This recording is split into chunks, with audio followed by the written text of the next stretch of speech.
सी voter वालों ने एक सर्वे करवाया था और उन्होंने सीएम फेस की जो रैंकिंग थी उस पर 3 नाम आए। वरीयता क्रम में कहें सबसे ऊपर तेजस्वी, नीतीश जो थे वो तीसरे नंबर पे थे और प्रशांत किशोर दूसरे नंबर पे थे। एक चीज तो है, जो आप पटना की सड़क से लेकर के आप मोतिहारी की सड़क पर पहुंच जाए या मधुबनी के किसी गांव में पहुंच जाए, प्रशांत किशोर की चर्चा हर चौक चौराहे पे गली मोहल्ले में कहीं बैठ जाइए, लोग उनको जान रहे हैं। जो शुरुआत में उनके बारे में कहा जाता है कि टिकेंगे नहीं, चले जाएंगे, तो जो चंपारण की भितिहरवा से उन्होंने अपनी शुरुआत की, अब लगातार 3 साल तक खुद ही कहते हैं कि 5000 गांवों में हमने पदयात्रा की है, लगातार डटे हुए।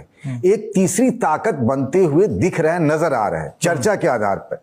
चूंकि अभी तक उनकी कोई परीक्षा नहीं हुई है, कोई चुनाव नहीं लड़ा जन स्वराज पार्टी में, तो हम ये भी नहीं कह सकते कि क्या होगा नहीं होगा। लेकिन हाँ, एक जो आई बॉल्स के हिसाब से देखें और जो चौक चौराहे पे बातचीत होती है, प्रशांत किशोर एक ताकत बनकर नजर आ रहे हैं, इसमें कोई दो राय नहीं। मैं आपको ऐसी कई सारी कहानियां बता सकता हूं कि फलाने आईएएस के या फलाने डॉक्टर के, फलाने पढ़े लिखे लोग के, उनके छोटे भाई या किसी के नाते रिश्तेदार इन दिनों पिछली काफी समय से पटना में प्रशांत किशोर के लिए जोर आजमाइश कर रहे हैं। लेकिन प्रशांत किशोर के आसपास अगर किशोर कुमार मुन्ना जैसे 2-4 अपवाद को छोड़ दें तो कोई बहुत बड़ा जो पिछले कई सालों से पॉलिटिक्स में हो, रवा हो चुका हो, खपा हुआ हो, इस तरह के नेताओं की भीड़ मुझे नजर नहीं आती। उनके आसपास प्रोफेशनल्स दिखते, बिल्कुल कॉर्पोरेट स्टाइल में उनके सारे कार्यक्रम होते हैं, आपको उस तरीके से उनकी इमेजेस वगैरह आती दिखेगी। ये जो आप सर्वे कह रहे हैं सी वोटर के, जिसमें तेजस्वी यादव सबसे पहले नंबर पे, उसमें कोई चौंकाने वाली बात मुझे नहीं नजर आ रही है। लेकिन दूसरे नंबर पे प्रशांत किशोर का नाम मुझे काफी चौंकाने वाला लगता है कि प्रशांत किशोर एक मुख्यमंत्री चेहरे के तौर पर